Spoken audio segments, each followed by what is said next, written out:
This is a patient for oocyte pickup with the image of 1.15.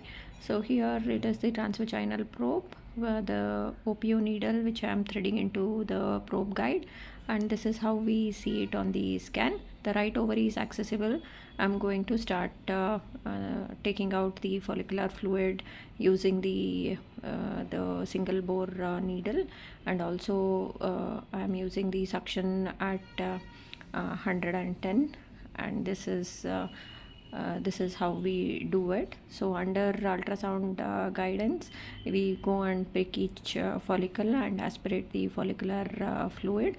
So I do usually only one prick at the ovary, and then try to angulate and change the orientation of the probe so that the follicle comes in the center of the screen, and we slightly magnify it and keep the needle under vision all the time, and start doing it one by one.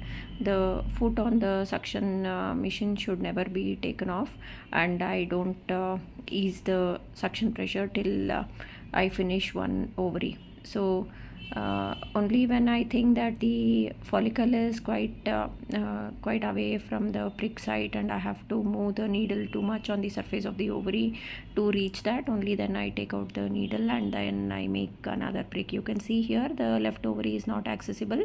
There is uterus which is in between the ovary and the vagina. So here I have put the speculum, I have held the cervix with the Alice, and I'm trying to manipulate the uterus, and I'm pulling on the uterus towards the vagina, so that so you can see here the Alice I'm holding with my left hand along with the probe, and now the ovary comes closer to the vagina. So this can be possible only when the ovary is mobile and it is not stuck to the posterior wall of the uterus.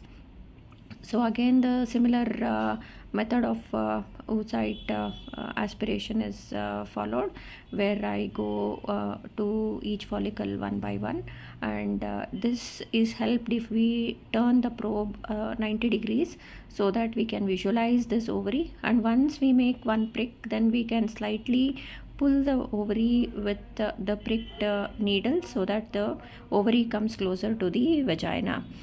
So then this is one of the tricks to actually make the ovary more accessible, and we can do the procedure without actually going through and through the uterus. So you can see that the ovary is quite mobile, so one of the assistants has to keep her hand and press to fix this ovary so that it doesn't move too much. So you can see here that I have almost finished. So this I have got about 10 oocytes in this case, and the image of the patient is 1.2. Her E2 is 1600. She is on Letrose Menotaz protocol with antagonist. So this procedure is over now, and now you can see that this is the oocytes that we have got.